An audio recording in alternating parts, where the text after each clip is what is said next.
barikaye. Fama ala de sungalo dauma anga mine ni barikaye. Ala de sungalo di anga mine ni barikaye. Fama ala de sungalo dauma anga mine ni barikaye. Ala de sungalo di anga mine ni barikaye. Fama ala de sungalo dauma anga mine ni barikaye. Ala sungalo kalo bonya fo kirado utemena dununya. Olu sungalo kalo bonya me.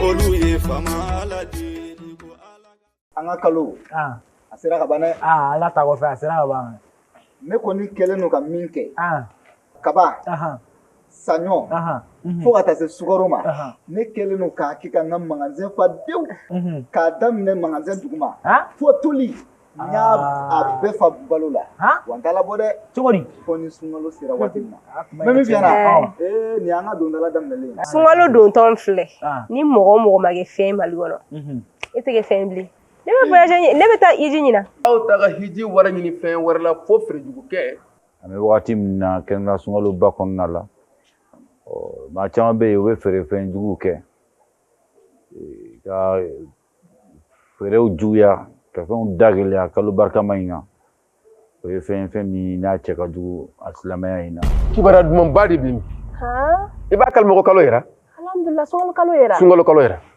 ka dem ni kay fo kidal malien bebe susini kibara dum badi bi ayo fata kalo yera go sungalo kalo yera o yautai o taunta de aw join mi ambali nga fonyo ay kaloko kibare ala don ba o fe kaloko kibare ala ko lo ka jo si pasma damal wanka si pasma folo mi o ye kalo yeli ni kalo yera e sumbe ke ne ko ni mashune kante mun fe ka sababu yake mangene ke sugoni wa jamana betene ka furudimi kalamari furudimi menela tension mena diabète mena ntise ka shumsa ndi ka furudimi fura yere de bala jalo fura wala ya point ومن كان منكم مريضا أو على سفر فعدة من أيام أخرى وني مومي بنابيلا والما بيتمسافه وقتي منا ودور لا بي يكو وقتي بلا دي أتمنى وقتي منا إباسا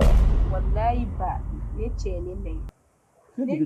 ne ce ya ne duni koro ko na le ne fu kali bitani kilin plan asuri ni kilin salon amo kere kane furu katane blogo dubala bashi foyete ne nche nyonche me ne buram so ka misen o misen adan nyara dabal banan ko ina de bi na mu de kana ni furu sa chama ya nga jamana in kono de aw dembaw nodu me wati mina ni jamana nu konna la terna na nga maliba fusa ko loka bonko sere furu be ka siri na furusa akacha قل أعوذ برب الفلق من شر ما خلق ومن شر غاسق إذا وقب Mariam iti na ta yala lari so iti siga do kala no fe kati ni me ko ne kala ka to no sawra ina ta sabi ifa alaga hinala ne fabi alaga ya fakama mina wuli ka ta misir la mbe chef almami ko to ga nyoro no ko bala ka cha anga lamo sigi asigi chogo nyimala nikra ko ne kono laba fon ya ayyuha alladhina amanu qu anfusakum wa ahlikum nara Allah taala ba fo abel manya jon wele lu wele ko fe ni Allah taala na il manya jon wele ko ni ban kono abe magando de fo ya ke wal maqatu ala ga sra banade nyaw wele de me wana mission na ba fama we tamandi me yana katla ni nan ta katla an ga ciye fo nyoy an ga sra ala ni de me na ko di minuma aka duma kabini dine nyemo la kana si anga association islamique nyemo no yanga islamia ton nyemo yi fe me na ngwa sa munu fe kuma la so nyebuluma aka ngata sa munu fe anga sra ala ni kata apla kata sra fe ni tiblanga mi ko no mo kana ni se ni bodu ala ni jamana nga gire ku ala e no ka ke minu n'a man ko filɛ fantanw na ɲina a b'i gɛlɛya. A bɛ gɛlɛya dɛ. A bɛ taa bangi la a bɛ a retraite kɛ a b'a ta. Ni bɛɛ tun b'ale ta ɲɔgɔn kɛ ne ko dɔ tɛ bɔ sunkalo gɛlɛyaw la. Camanba de bɛ bɔ a la. Mais Kante hakilina dɔ bɛ nin est-ce que an t'a ko ya. O ye jumɛn? Sisan komi a ye 1,1 ni 500,000 de di.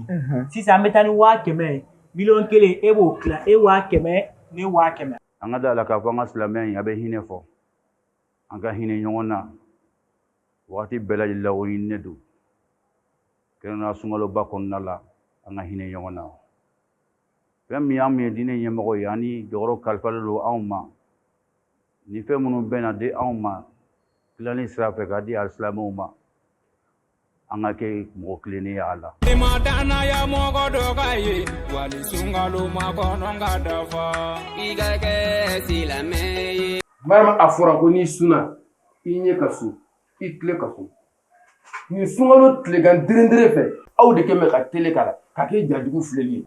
Fɛn min ye an balimaw mun sera an ma ka jajugu jalangolo filɛ sunkalo kɔnɔ i suntɔ o ye fɛn min ni sariya b'a bali hali wagati wɛrɛ min sunkalo tɛ kelen fɛn fɛn ja ye ja minnu bɛ yen n'o haramuyalen don k'o lagɛ o tɛ bɛn fiyewu. N'i bɛ seli o tahiya n'i bɛ seli tahiya kalancogo ne mɔgɔ b'o dilan quoi. Jalokɛ n'i yɛrɛ fɛnɛ sa mɔgɔ bɛ dɛsɛ o la n'i tɛ se tahiya la i ka taa misiri la alimami b'a kalan n'o kɛra aw b'a bolo kɛ tan ka taa dɔrɔn a ko k'a banna. N'i ten da dugu ma don ne bɛ fɔ seli kɔnɔ. Jalo an kɔni bɛ min alimami b'i ten turu dugu ma an fɛnɛ b'an ten turu. Alhamdulillah ni kunbere kuru minɛ i bɛ fɔ subhana rabbil yali azim wa bilhamdi. Ni i balikuya la fɛn min ye i ka diinɛ tɛ taga fɛn minnu kɔ o dɔnni ye jago ye silamɛ cɛman ni musoman bɛɛ kan. Ne kɔni de ne ka nafila seli bannen de pewu. Ne bɛ n ta seli an fɛ yen kɔni ne ta bannen pewu. I bɛ taa areda amitiage munumunu ka na k'anw to jɔgo kelen na yan. Est ce que o ye hɛrɛ ye seli la? Tiɲɛ yɛrɛ la n'o tɛ hɛrɛ ye. Kunun anw jɔlen fo ni senkolo bɛ yɛrɛ n kunna tan tɔ Musa Jara fɛ yen ko nafila seli. Darago ja e kun bɛ yen. An bɛ yen. Ala ka ko la tatimmu salatu illa bi tamanina. Seli a tɛ dafa fo i k'i mafa seli kɔnɔna la. O la mafa de y'i na seli kɔnɔ selilaw. Kalan ka dafa, rukuw ka dafa, sujudu ka dafa, seli tɛngu bɛ ka dafa. N'o kɛra i kɛra seli ye. I seli sabatila i bolo.